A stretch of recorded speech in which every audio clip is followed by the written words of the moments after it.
জনপ্রিয় চিত্রনায়ক ও নিরাপদ সড়ক চাই নিশ্চা আন্দোলনের প্রতিষ্ঠাতা ইলিয়াস কাঞ্চনের মৃত্যুর গুজব সম্প্রতি সামাজিক যোগাযোগ মাধ্যমে ছড়িয়ে পড়েছে।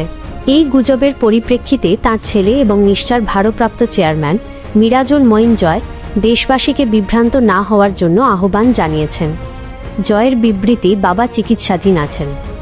শুক্রবার এক বিবৃতিতে জয় নিশ্চিত করেন তার বাবা বর্তমানে অসুস্থ এবং লন্ডনে চিকিৎসাধীন আছেন। তিনি দেশবাসীর কাছে গুজবে কান না দিতে এবং বাবার দ্রুত সুস্থতার জন্য দোয়া করার অনুরোধ জানান।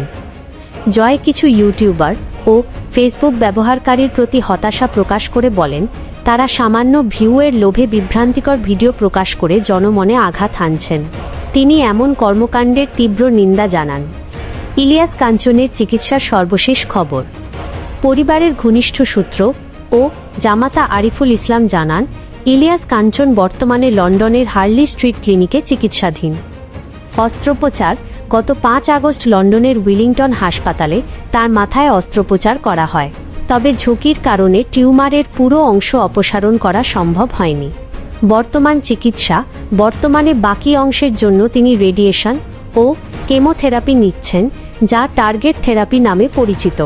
সময়কাল সপ্তাহে 5 দিন করে 6 সপ্তাহ এই থেরাপি চলবে।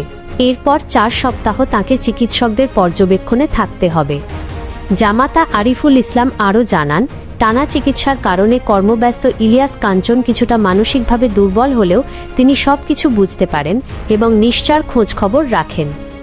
দ্রুত সুস্থ হয়ে দেশে ফেরার ইচ্ছা তাঁর।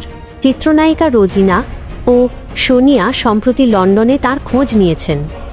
গত রোববার বিকেলে এফডিসিতে শিল্পী সমিতির কার্যালয়ে সমিতির সভাপতি মিশা সওদাগরের উদ্যোগে এক বিশেষ দোয়া মাহফিলের আয়োজন করা হয়।